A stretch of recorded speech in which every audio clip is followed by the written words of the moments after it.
Guess what, Raindrops? Yes, I'm taking my podcast, Reality with the King, on the road. Can you guess where my first stop will be?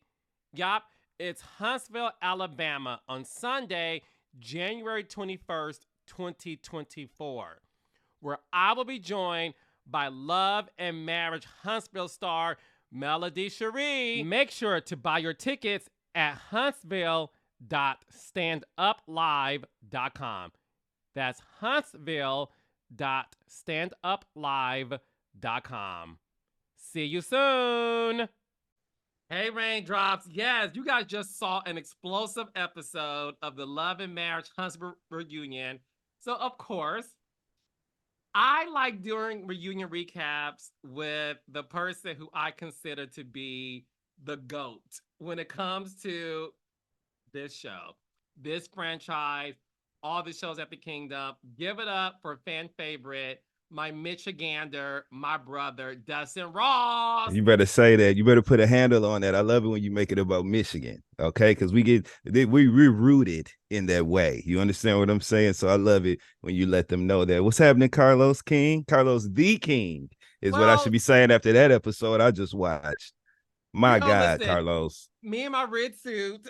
You know why you had on that red? Because you was about to stop all the noise. You shut all the noise down. It was a full stop for all the noise concerning Love and Marriage Huntsville, Love and Marriage anything, to be honest with you, after what we just saw in that episode. That was a reminder to everyone. And so I thought red was the perfect color for you to wear to put a stop to all that noise, okay? Well, you know, I've been accused of stopping bags, so I'm happy that. So you leaned in. You leaned into it. I've been accused of stopping bags. So why not just be a big old stop sign Love in the middle of this train wreck we just watched? We love it. We love it. Sometimes that scuttlebutt, you know, and that fodder is where you find the best inspiration sometimes. So I love that from that we got a red suit. That was a power suit. Okay. Thank you. That's what that was, my friend. Not power bottom, but definitely a power suit. A power suit.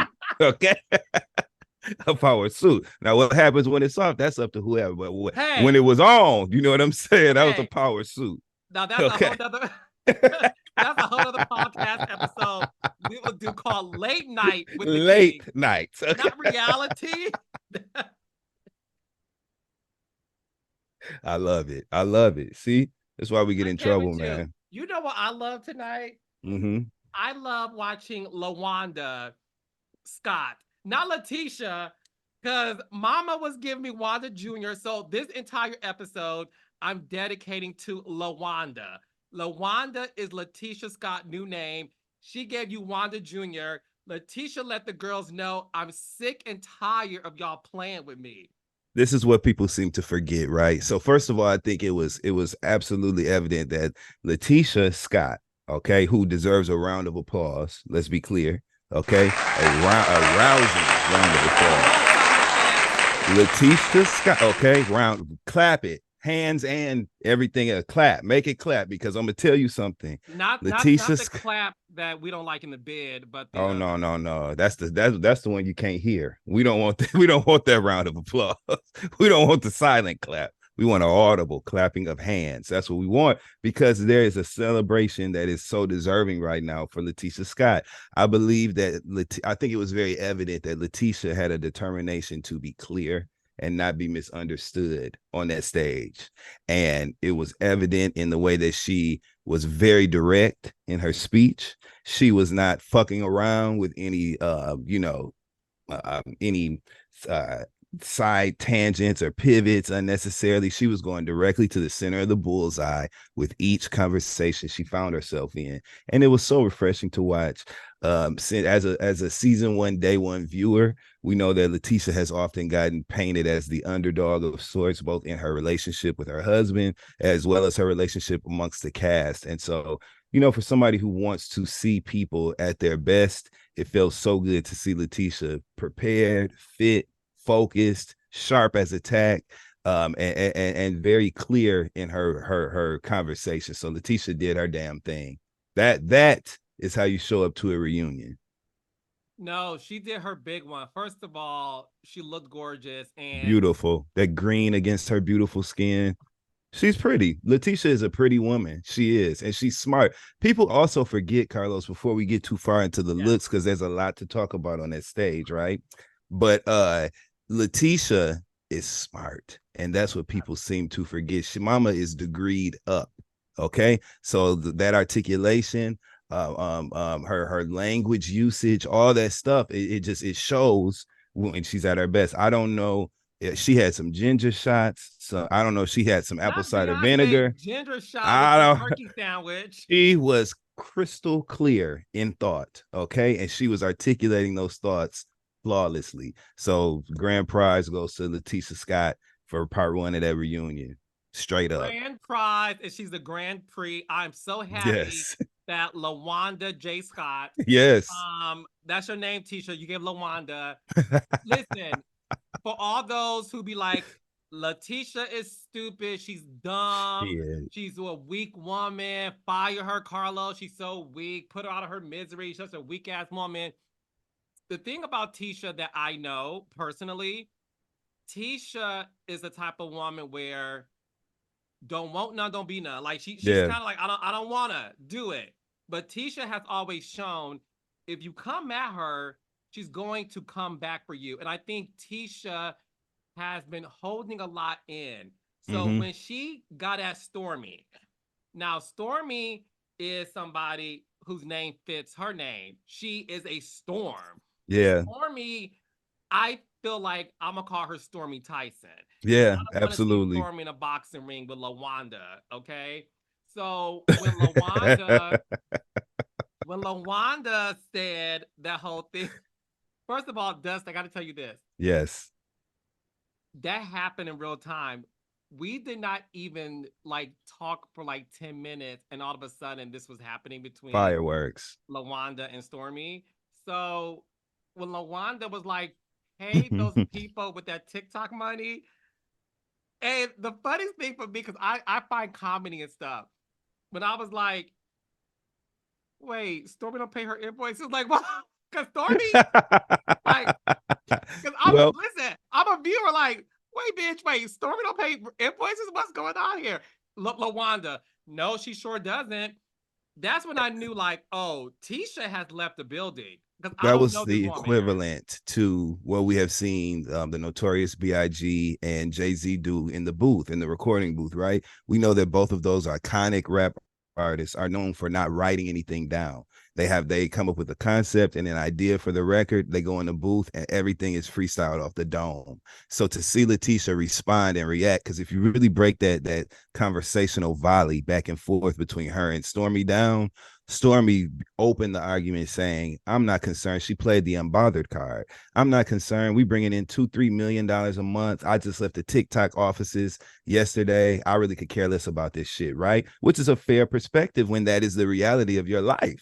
Let's be clear. You know, when you're free from the anxieties of financial woes and strain in that way, happily married, you know what I'm saying? Putting your family together, putting them on television, and turning a high profit, you know what I'm saying? You do have an unbothered take. But what Mrs. LaTisha Scott did, which shows that she is at this point a reality television veteran, is she was responding in real time. She said, "Oh, that's not prepared and rehearsed," and she didn't get that from one of her friends at the beauty shop or or whatever on the phone in a prep call before the reunion. That was off the dome, baby. So her saying to Stormy, girl, I don't care about no TikTok. TikTok doesn't have anything to do with me. Since you make so much money, you making all that money, pay them people, pay them invoice. It was a natural off the dome in the moment volley. That's priceless. And that you have to be very comfortable and self-assured on that reunion stage and in that environment that comes after being in it. This is what their fourth reunion on Huntsville, correct? It's our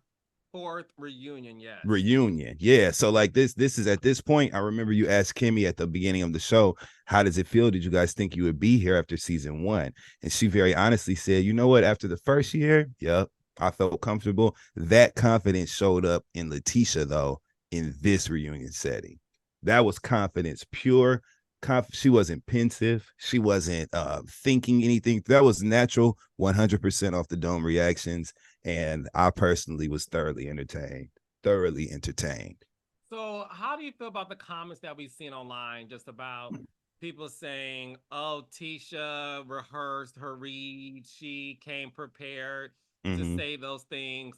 What I will say is, I actually agree with you. I think this, and this is just me working on these reunion shows for years.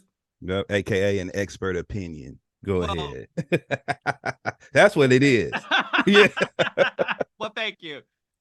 Every reality star is sort of like going into a match, whether Mm-hmm. you are a basketball player, athlete, gambler, Mm-hmm. whatever Mm-hmm. it is, where it's a match, you prepare.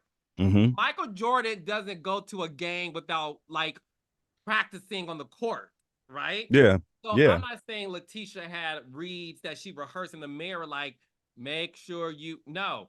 I think Tisha watched the season, saw what was happening online, and said, "Really? Mm-hmm. I was trying to like not even make these comments, but come for me. I got you, boo." And to your point, when Stormy brought up the TikTok situation, how much money she was making, that's when Tisha, having knowledge of what she wanted to get off her chest, to your point, said, "Boom, well, pay Mm-hmm. them people with them TikTok money then." Mm-hmm. And then my Yeah. girl be asked like, "Who don't she pay, child?" She don't pay you what you said, and I was rolling because that was a real in the moment reaction and question and response from you when you said, "So Stormy doesn't pay her invoice." That's it. I try to tell the people, and the people don't listen. I try to tell the people that I am present at these reunions. I don't come in rehearsed. I No. come in, I say a prayer. I'm like, my prayer every reunion is this: God, make me present. I want to Mm-hmm. be present. I Mm-hmm. want to feel the energy in the room. I'm a viewer at the end of the day, so I was like, well, damn, bitch, oh, who you owe? Mm-hmm. I'm curious about this. So I really did appreciate that we were able to like go there. And Yeah. Stormy looked like she was caught off guard. What do you think was going through Stormy's mind when Tisha made that comment on top of other comments, to the point even Courtney was like, "Marceau, let the women do it. Let's stay out of this." Mm-hmm. Mm-hmm. In pink.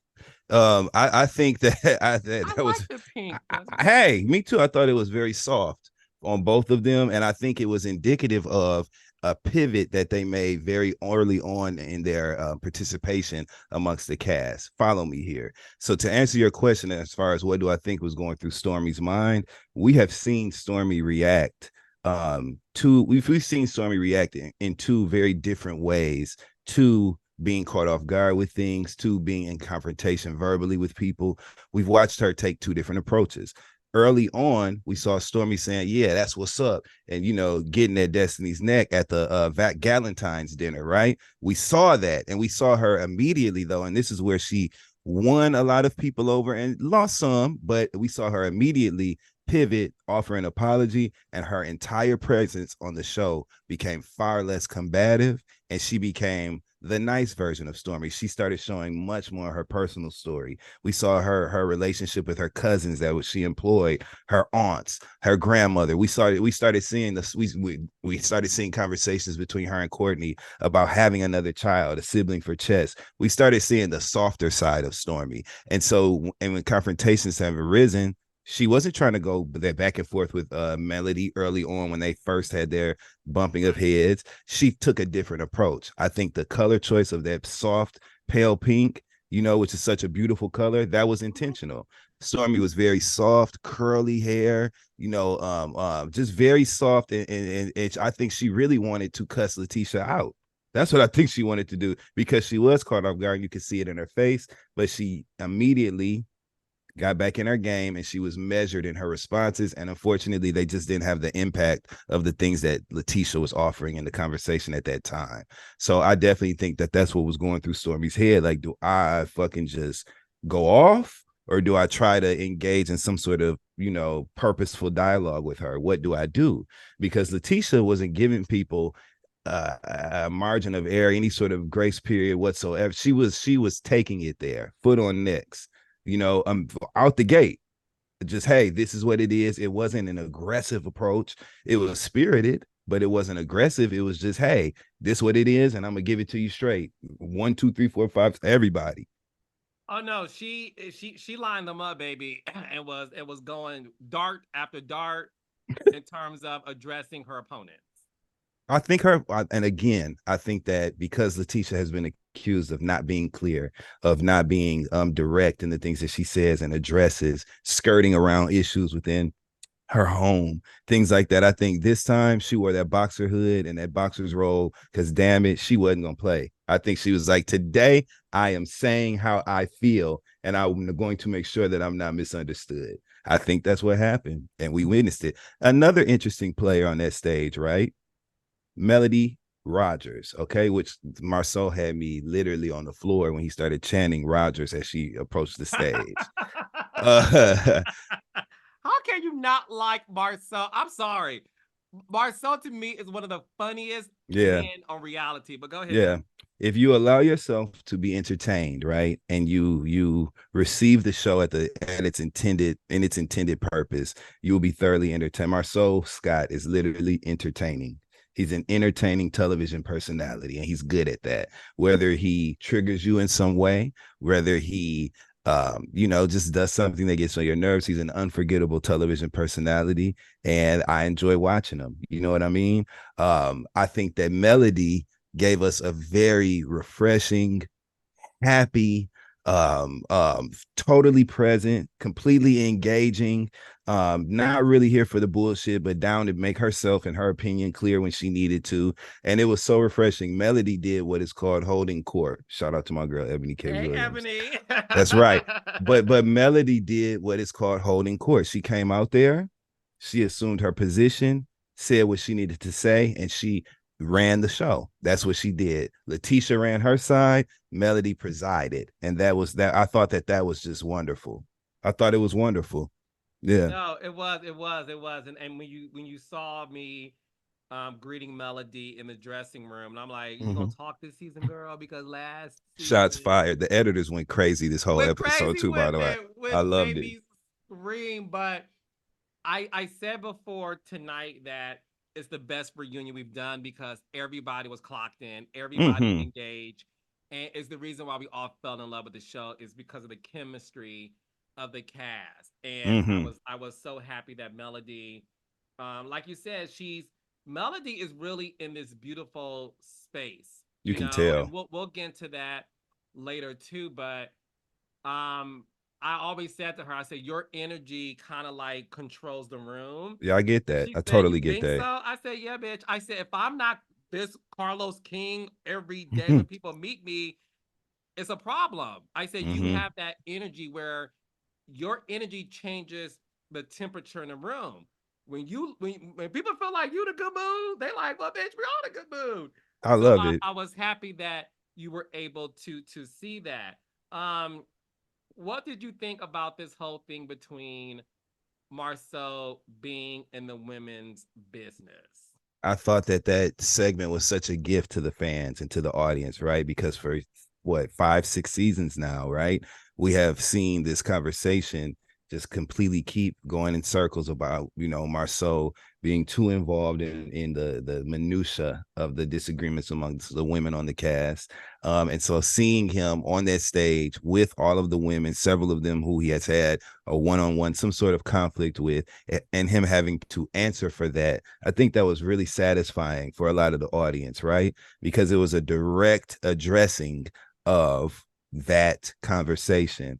And I think that a lot of times that's what the audience wants from the reunion space. They want to feel like their take or questions that they have are addressed, are cleared up. And so I thought he was a great team sport. He was a great sport and a great team player for, participating in that. I love the fact that the conversation didn't get too nasty. Mm-hmm. It was almost light and funny, but still, still direct, but it was light and it was funny. It was a good energy, even though some people got a little spirited in their dialogue, and that's cool too, because ultimately we want emotions and reactions and feelings expressed. But I loved that moment, and I thought he handled himself well. I thought all of the beautiful ladies on the cast handled themselves well in that setting as well. And it was great. And speaking of beautiful ladies on the cast, shout out to Kimmy. Kimmy looked Yes. so good in that reunion. I love that color on her. Yes. That those beach kind of, she looked like she was just a island gal kind of. It was just she looked so pretty to me. So pretty. So shout out to Oh, Kimmy. pretty and soft, and the hair, the Yeah. body. Kimmy's a Beautiful. beautiful woman. Beautiful Hmm. woman. What I enjoyed about the Marceau versus the women, That's what it because was. Marceau loves to be in women's business. And I appreciate a man who owns up to, like, if I have something to say, I'm I'ma say going it. to say it. And Yeah. I don't care if you call me a bitch, if you think I'm feminine, I don't care. You can call me Marsha Yeah. all you want to. So we got LaWanda J Blige and Marsha Scott, honey. But I Marsha love that Scott. Marsha Scott, right? That is hilarious. But I love the fact that Marcel is so comfortable in his manhood. Yeah. He doesn't care at all. And the Yeah. fact that he was able to control the environment.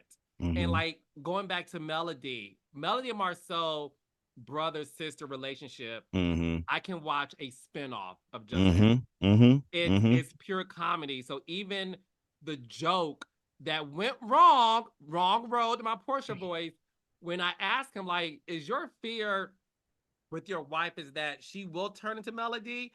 And he was like, a single divorced woman, yes. We call that the RODGERS. And it was like, and I'm gonna be real with you. In that moment, because I was having such a good time hosting, in that moment, I was like, oh my God, it's about to go left. It's about to Hmm. get dark. It's oh my God, Melody's about to like go in, it's gonna be a problem. But the fact that they were able to come around and Melody said, uncross your leg. Yes. I loved it. She said that's what we be talking about. Don't cross your leg.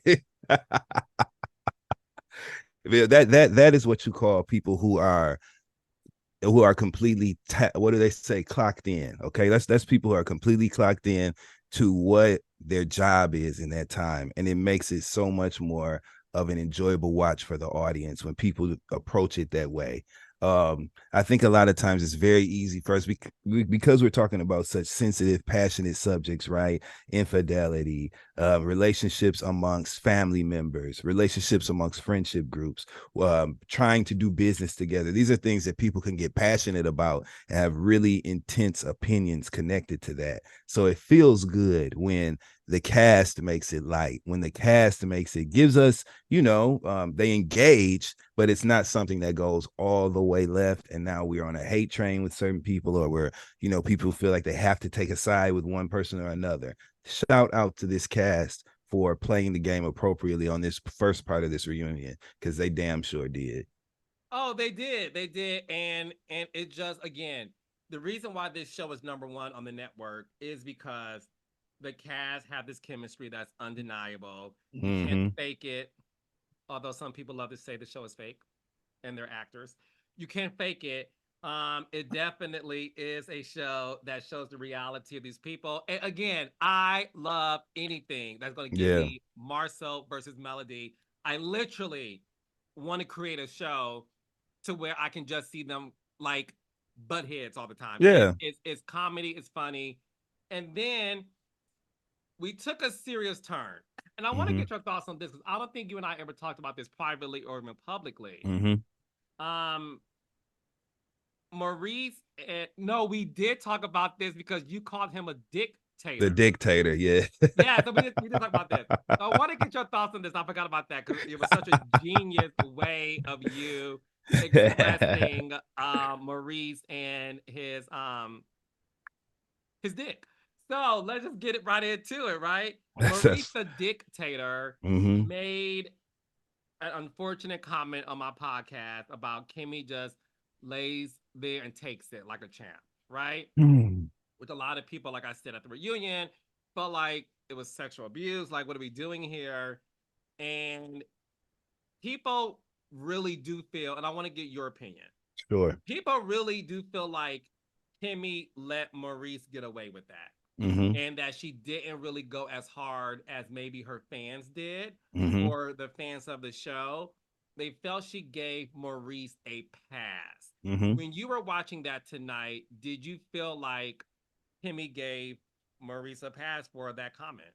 You know, here's what I thought. I thought that first of all, I think that the take that you just expressed that a lot of the viewers have is very easy to understand. We're watching Kimmy, who has been virtually non-problematic, you know, for her entire time on this show. She's been a fan favorite, someone who has been, you know, a girl's girl, a team player, you know, overwhelmingly viewed as such on this cast. So when you see her struggling with something as you know, serious as a breast cancer diagnosis and going through those woes and being physically vulnerable and going through something, we are automatically concerned for her. We're automatically on her side fiercely. You know, that we came out in droves, like whatever Kimmy say is cool, whatever she feels is what it is, and leave her alone while she's going through this. That's how the viewers felt. So certain viewers did want to see a very strong reaction to what they felt was, you know, the unspeakable. Even approaching her at such a vulnerable time, you know, with any sexual demands just seems a little out of touch. It seems a little tactless. It seems a little like read the room, you know what I mean? And I think the shocking nature of that request being made in general is what I think the fans wanted to see addressed or reacted to in a way that made sense. So I completely understand people feeling like she let him slide because she didn't say, that was fucked up how you did me Well, she did let on him that slide stage. in the Yeah. bed.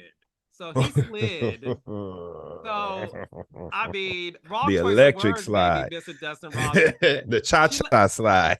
all right. Slide to the left. Okay. Slide to the right. Two hops. Okay, that was the cha-cha slide he Let did. me see you clap your, not Okay. that clap. Clap. So, okay, hello. So yeah, I'm maybe it gonna get in was some trouble, Dustin. sliding Oh going my on. Okay. God. I need my oxygen boost. But no, to make it to put it quite clear, oxygen boost. To put it quite clear, we don't like nobody fucking with Kimmy, okay? And we don't like nobody fucking with her while she going through something.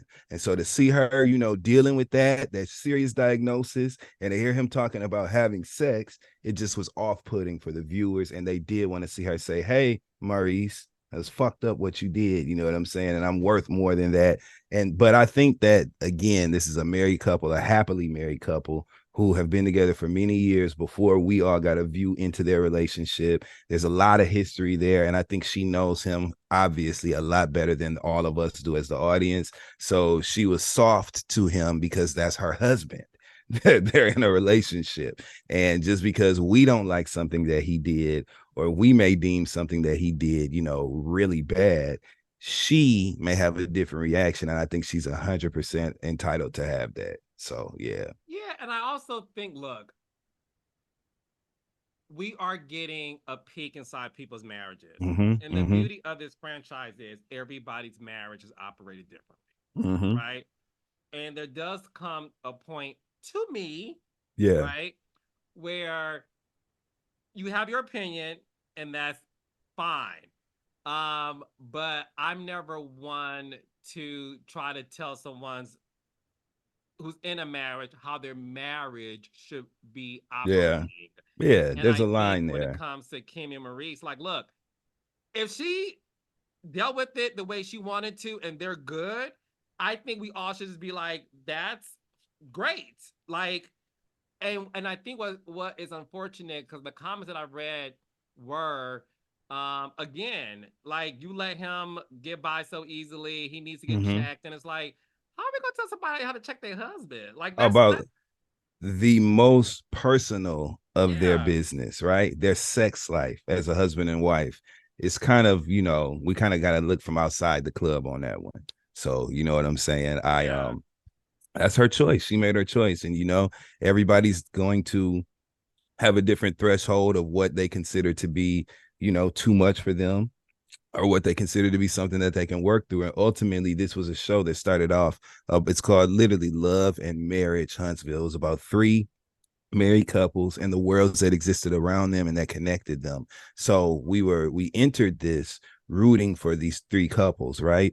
And unfortunately, Melody and Martell, decided to, or fortunately, depending on how you look at it, they decided to end their marriage, their partnership, and we're rooting for them individually. But we started this thing off rooting for what we were introduced to, which were these couples. So I'm not going to be the one to say, she needs to leave him or he needs to leave her or any of that. I will watch this play out as a viewer and just be entertained along the way. So I agree with you. And next season, we want to see the cha-cha slide. We got to see it. We got to see what the picture did. Now, that beautiful picture she took, where did they hang it? And how many times have they had to clean it off? That's what we need to know. With the hot towel and the That's what we need to know. That's it. Okay. And Windex with ammonia. Okay. That's right. Is that wait? So that's how you get. Well, you got to, again, we are starting our late night show, Carlos. I feel it coming. So wait, to clean out the volcano, eruption, you said you use Windex and what? Windex that has ammonia in it. You can't use ammonia free. Sometimes you need a chemical. In this house, we believe in science. Okay, so there are chemicals that you need to kind of safely, solve problems. How many bottles of Windex do you go through a month? Well, I shop at Costco, so you have it in bulk. Carlos, I'm single, Carlos. I'm a single man, real grown, 6'1". You understand what I'm saying? So to Costco we go. So if you ever want to make a Costco run, you holler at me, bro. I love going to Costco. Cheers to the girls' weekend, dog. Carlos got me cutting up on this damn podcast. Dustin's DMs are going off right now. If they weren't already, they said, Dustin, I will go to Costco's, buy some Windex. Let's go to Costco. We're going to fill that card up. I'm here to tell you, okay? I keep my membership in. Most people make late night runs to get Trojans. In Dustin's world, they go make late night runs to get Windex. Okay. That's it. Nice to know, Dustin. On a flatbed. Okay. Yes, Kyla. But I digress. He's a 6'1" Aries. You better know it. April Aries, the real Aries. So yeah, but yes, this was an incredible first fight. Carlos got me cutting up. Lord have mercy. Late night coming up. Okay. Late coming. It's coming. Well, pun intended. Now, who also came, no pun intended, was KeKe. Now look, just when you thought LaWanda put up her let me tell you something. KeKe comes out. Okay. I would love to get your thoughts on the entirety of that segment between LaWanda and KeKe, because I really am still at a loss for words, because the first 10 minutes was LaWanda going at it with Stormy. And then in the middle, we had the Kimmy Marie's, we had Marcel versus everybody, and then KeKe came on the stage. What are your thoughts about that entire segment? It's so funny. Shout out to our brother Quentin Latham, aka Funky Dineva, who in his reviews of Love and Marriage Huntsville, I remember he used to call Wanda, LaTisha's mom and KeKe's aunt Wanda, he used to call her Wanda J Blige. Yeah. And I think it was never more fitting, because what we saw on that stage was a family affair, just like Mary J Blige said. Yeah! KeKe came out on that stage and got it crunk in the dancery. Okay, that's what she did. She came out, it's so funny because you have to remember they're cousins, they're relatives. So that bloodline, like Beyonce said, they were on the same energy. KeKe literally met LaTisha's energy when they came on that stage, and KeKe got it started. LaTisha said that she doesn't see, I can't remember the exact verbiage, but I know that KeKe chimed in and said, yeah, because you're too dumb to see it. And that was the first slug that was thrown between the two of them. And from there, it was literally up and stuck. So that was, listen, that's family business. And that is one that everybody needs to just show their poems and stay out of, because that is literally between them. I thought that it was funny. They started off by saying that KeKe wanted to look like LaTisha, and LaTisha said, "Oh, she loves hearing that. She loves hearing that." Okay, it's like having a pretty sister. You know what I'm saying? It's what I imagine Kim Kardashian says to Courtney and Chloe. Like, you guys will love to look like me. I think how long now they became close friends or cousins around 13, correct, Yes. wasn't it like 13 or something? I think that at that point on the stage we saw them as two 13-year-old young ladies. That was the, how you have that energy with your cousins. It's a very childlike, you just go right back to where you started with them, no matter how far you've come. And that's what we saw in real time. You know what I'm saying? Two cousins who literally were like, yo, this can go whichever way you want it to go. And so they just literally started going for it. And we saw it. And you have to remember that KeKe threw that drink on LaTisha on camera. So this was LaTisha's redemption song when it came to her relationship with KeKe. We haven't really seen her say a lot about it. So to see the way that they handled each other in their reunion stage, that's what all that pent up energy was. And it was very entertaining. I can't wait to hear KeKe tell her, and your Ah! point is, I can't wait. Say what you want, love KeKe or hate KeKe, because people have very strong opinions about her, and understandably so. But KeKe comes to play. And I think that she has been a brilliant addition to this cast. Brilliant, because the way she stood in those claims that LaTisha made against her on that reunion stage, 10 toes down. Never even said anything.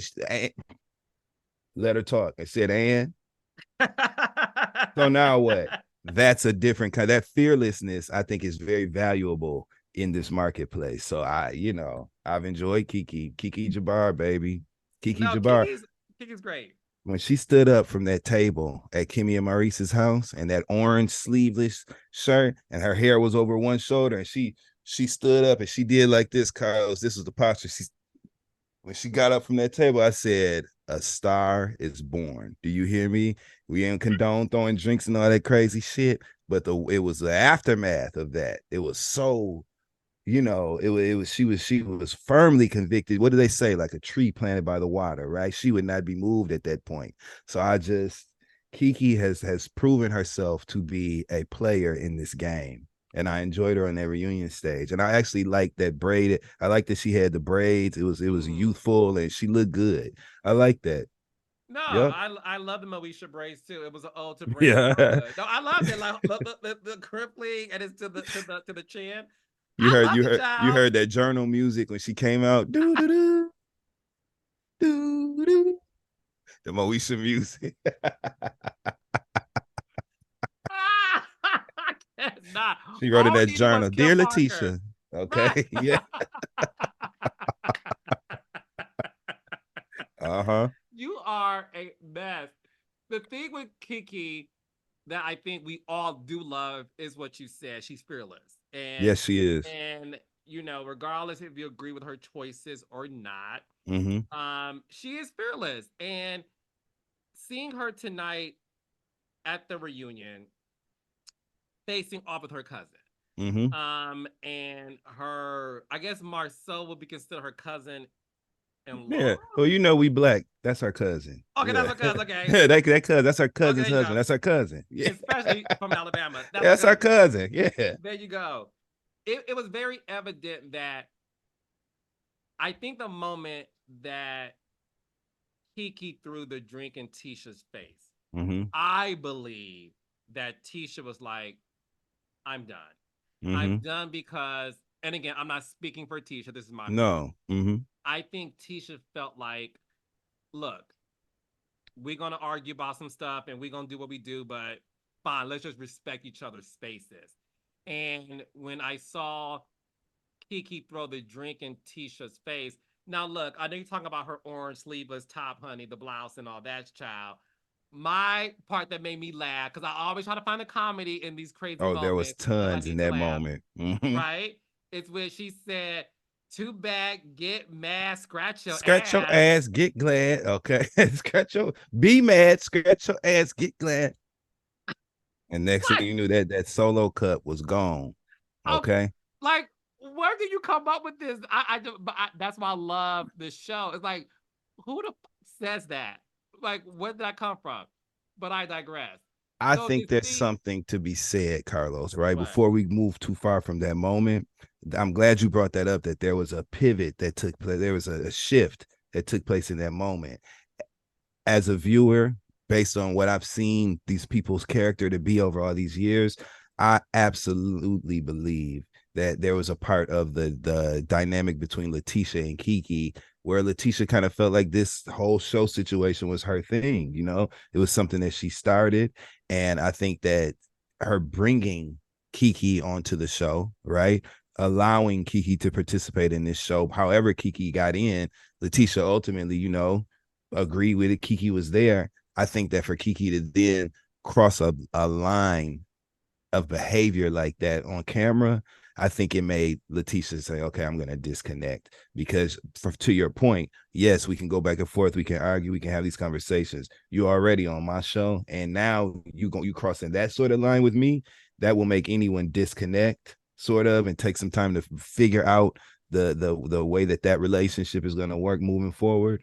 And I think that's what we're witnessing. So that verbal jousting that we saw between the two of those women, smart women, again, beautiful women, educated women, dispelling the theory that you are free from conflict magically once you become, you know, you gain a certain level of education. People swear they love saying, well, you know, as educated black people, we don't need to be fighting. We get mad too. Okay, we get mad too. And we get so mad that we have so much vocabulary to read your ass for 25 minutes and we can go. That's what happens, and that's what we saw on that stage. So their family, let them figure it out, and it makes for great entertaining reality television. So yeah. For sure. Now look, real talk, did you gag when LaWanda. LaWanda? And when I say Lil Wanda, I'm abbreviating the already abbreviated Lil. So Yes. I'm saying Lil Wanda. Okay, Lil Wanda. Okay, you Oh, got Big LaWanda. Wanda and Okay, Lil Wanda. LaWanda. Okay, Yes. yeah. Okay. There you go, LaWanda. Yeah. Did you gag though? Because I lost my shit Mm-hmm. when she said, your husband cheating on you, you cheating on your husband, and she even paid for him to go on a date with somebody. Like, what in the TLC 90 Day Fiance cheater pumpkin eater is going on here? If I'm being honest, I've lived a long life. I've seen a lot in my days. And, you know, Keke and her husband fit the freak couple profile, if I'm being How? honest. Oh, I can see it all over. She's fun loving. He's kind of chill, but willing to participate in the mess. He lets her live and do her thing. We now got an alleged portal into the inner workings of their marriage, that there has been some sort of overlapping of engagement between them and others and them with each other. And now we're alleging that Keke has actually, you know, created an environment where he can enjoy someone else. I totally believe it. They look like it. And the unabashed honesty that Keke has is indicative of people who are confident and free in those sort of choices. And I totally believe, I totally see it. I completely see it. They have in the limited engagement that we've seen them have with each other, I can tell they're into each other in that way. And I totally believe it. I do. Based on what I've seen, I would not be surprised by it. I'll put it that way. Yeah. And she didn't, you see, she didn't contest it at all. She sat No. there. No, she said what you said. And And your point is, come on, you know, come on. So then what? Basically, that's what she was saying. yes. So now what? And that's the stuff that reality television dreams are made of. And so that sort of meeting of the minds, you know, and confronting issues head on, that's what we want. We want people who are strong and I did that shit. But let me ask you this. What? Why didn't she just reveal it herself? Like, if we're Mm-hmm. filming you and your husband Mm-hmm. going and talking about other issues you're having with the cast, your past issues with the pills and all those things, right? Mm-hmm. Because I'm gonna tell you, and this is why it annoys me when and this is nothing to Keke. I want to make that No, of clear, course, yeah. right? When reality starts complaining, y'all don't show my real life. Well, y'all don't tell us everything, do you? I Mm-hmm. really, Dustin, did not know that Keke and her husband both slept with other people while they were married. Yeah. Because to me, it's sort of to LaWanda's credit. If you're gonna try to spill my tea, call me a big dummy that everybody in the world can see that I'm dumb, that my husband's cheating on me, then yo, let's talk about your shit. Because my thing is this: I'm the type of person, if I'm gonna go hard on you and because let's be clear, KeKe went hard He on named Tisha names and named names and accusations and told Melody at the park, honey, eating at a bistro. So if you're gonna do all that, I'm the type of person, maybe it's me. I feel like if I'm going to purposefully spill your tea, then bitch, I'm gonna spill my own before the next bitch come out and spill it for me. Absolutely, 100%. But in this case, this is such an interesting case to me because it gave us what we've been missing in reality TV as of late, which is the big gotcha moment in the reunion. I'm almost glad she wasn't forthcoming with that, because we got that moment where we all were like, what? And now there's so much more to discuss. So I'm glad that it was released in the way that it was. I'm glad that it wasn't just, fizzled out. It was still impactful and potent, in its value to the conversation. And I love the way that it came out, especially when you're dealing with somebody who's gonna be like, "Yeah, now what?" Because then we go from to we're shocked at what's going on, and then we can't believe the reaction. That's what we want when we watching the show, man. So I'm with you. Normally, I believe in being, the best offense is the best defense, right? So I believe in putting it out there first and making sure that you're safe from that sort of vulnerability to harm. But I love the way that played out on the reunion stage. And after someone has named names and said, this person, if we hear that sound effect one more time, I almost want to say that's the person's name at this point. The person's name is that's the person's name, okay? Or a dog barking. That's the person's name. Okay. I'm gonna address that because a lot of people are like, why are we hearing a doggy sound effect, right? Can't say their name. You can't say their name. So there's guys, you can't just blurt out someone's name who's not there to defend themselves, right? In our case, sign a release, whatever. Like you just can't. It's defamation at that point. So there's that. Yeah. So the alleged person, like he said, is Roo Roo. Yeah. So when you guys discover who Roof is, then slide in my DMs and let me know. I'm teasing. Yeah. But so we can invite them on the next season and really get to the bottom of this. But I just, when you have someone who is naming names and times and occurrences, this person said Marceau was with this person or doing this. That's new to this conversation. There's been accusations over the years of, well, he's always out at a bar with other people, or you need to go out to the bar when he's coming home and see what he's doing or whatever. But this KeKe's introduction of, you did this, blah blah blah, she's followed through with it in the way that Martell did not when he accused them of having other extramarital affairs. He kind of let that water just flow under the bridge in their friendship group. I think that did some damage, but ultimately it was never really addressed. You know what I mean? What are you saying? They kind of talked about it in scene, but that was all we really got. KeKe is saying no, XYZ 1 2 3. Okay, and she's being consistent with that, and that is why we got that reaction from LaTisha. Listen, you're going to get more reactions next week. So part 2 of 3 is next week, and a very special guest by the name of Miss Betty. Oh yes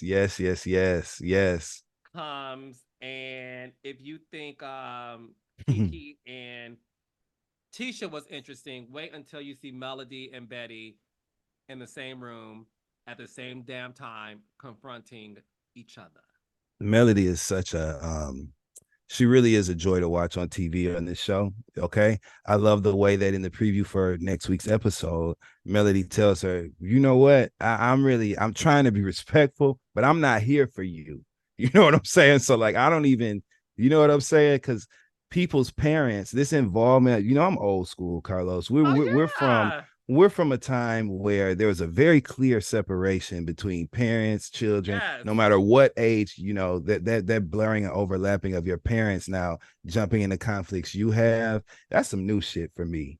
And you know, much like Melody expressed in that moment, I'm not trying to cuss your mom out. You know, just that doesn't sit well with me and my personal constitution to be being rude to elders, especially me being a man, because going back and forth, being combative with an older woman, it just don't look right. You know what I'm saying? But when someone is incessantly poking, trying to entice you into an argument and goad you into some sort of argument, you have no choice but to make it plain. Look, ma'am or sir, I'm trying not to go there with your old ass, but you are really, you know, trying to pull that up out of me. And I feel like Melody did it very respectfully in this clip that we saw. I'd love to see how the actual conversation played out. So, Oh, you're gonna yeah. see it, and let's just say Mm-hmm. it was about damn time. Yeah, but no, it's very good. One more note. Did you Yes. find it interesting when again, speaking of everyone's mood, I love the videos, you know, the footage of you guys getting ready for the reunion and you going into the dressing rooms of the cast. That was great. We love that it kind of builds up the anticipation, right? In this case, we saw that everybody was pretty much in a good mood, spirits were lifted, people were ready and prepared. When we got out on the reunion stage and you asked Melody how she was feeling tonight, you know, she expressed, you know, I'm feeling good. I'm happy. I'm in a good place. I'm doing good, whatever. And immediately I felt as a viewer that Martell became defensive and took Melody's declaration of her current state and her state of happiness. He took that, he heard her say, I'm happier than I was when I was with Martell. She didn't even mention him. What she said wasn't connected to him in any way. And he responded immediately by saying, well, she was happy when she was with me too. I found that strange. What did you think about that response from him, Carlos? Well, I Did you think it's anticipate that? Was it predictable for no, you? no. Okay. Listen, I one thing I know with Martell that he has said to me, Mm-hmm. and I think he may have said on the show as well. Mm-hmm. He It's hard for him to be on this show when you started off being on it with your wife, Yeah. and you're on a show where everybody's booed up, Yeah. right? And obviously, to see somebody who you proposed to Mm-hmm. the day she graduated college, Mm-hmm. and to see her become That was this. their first mistake, but go ahead. Well, we'll talk about that at the Give live it show. time. Yeah. Go ahead. My live show with Melody, January 21st, in Huntsville. Get your tickets on sale now. Link in my bio. We're gonna talk about that because I have a whole thing Mm-hmm. about that too. It's evident that there appears, not putting words in people's mouths, there appears to be some loss in terms of, listen, let's have a real conversation. You know how you break up with somebody? And y'all may end on good terms or bad terms. It could be good terms or bad terms. Right, right. You never want to see your ex do better than you. It's just, I think that's normal. There's something deep down inside where you kind of get happy that your ex has fallen off. Or you know how like sometimes you go on Facebook and you say, damn, you fell off. I'm sure Dustin with your roster and your Windex My that last name you is Ross. That don't mean I have a roster. But I do Dustin's believe roster. me personally, I'm just gonna keep it real with you, Carlos. You know what I'm saying? I'm a player, baby. And so I don't know. To me, like your relationship with your ex, I'm not saying you have to be friends. I'm not saying you have to be in relationship or in communication with them. But to me, I don't never want to see nobody that I said I loved or nobody that I said I was with fall off. I don't ever want to see you not doing good. You know what I mean? I would love to have the Would sort of you like to relationship. see them do better without you? Yeah, I would because I would selfishly, I would feel like, see, I knew that was the right move. I pick good people. You know, Oh, it would that's be a good way about of looking me. at it. Yeah, I pick good people. You damn right my ex is doing good because that's the kind of people I date. You know Are what your I'm exes saying? doing good? I don't have a lot. Ah! That's the thing about me. All my connections are doing good. You understand what I'm saying? I don't have a lot of exes. You know, much love to them though, because anybody that was my ex, it ain't but 2.5 of y'all. So anybody that was my ex, and I say 2.5 because one of them we should have just stayed friends. But that's another conversation for our other show. Spoken like a true Detroit player. Trying to tell you, so I love to see everybody doing good. Much love to everybody. If I loved you then, I love you now, and I want you to be doing all right. I'm a player, baby. I ain't with all of that. I want all my people winning. So you know what I'm saying? I'm the same way. I know you are. That's why I was like, well, give me the wheel and let me steer this spot because I know what you on. You know what I'm saying? No, I'm cool. You a player, Carlos. I know what's up. I'm cool. I know where you from. Sometimes you go back and be like, oh, okay. Your jersey in the rafters. You know what I'm saying? Your jersey hanging up in the rafters. Uh-huh. The jerseys is at the Abbey. Oh. Or at Culture Club that's like 36th Street, baby. Oh, baby, Friday nights. Here we go. Yes. What a time, right? Dustin, I love you. I'm so happy we did this again. Yes, just so y'all know, Dustin will be back next week to recap part 2 with me. And we're going to make a very special announcement soon. Yes, so we are. Make sure you guys keep watching this because there's some things that I want to express to you guys. It's 2024 and new year, new things, and new opportunities. So anyway, make sure you guys tune in every Saturday after Love and Marriage Huntsville to see Dustin and I recap these reunions. Yes. It feels so good. And thank you for allowing me the inside look to be able to talk to the executive producer of not just one show, but several shows that are entertaining people all over the world. That's a privilege. So thank you for having me in this seat. It feels so good that's an honor to be able to give your opinion on something that is presented to people all over the world, right? So for you request my opinion, I really appreciate that, my friend, and I love to see you shine and thrive. So any way that I can assist the kingdom in kingdoming, okay, that's what I'm gonna do. That's just what we do. You know what I'm saying? Well, and I thank you, my friend. Always taking time out of your busy schedule to do it. Thank you so much. And I love you too. You next week. Yes, much love to the raindrops. Yes, raindrops.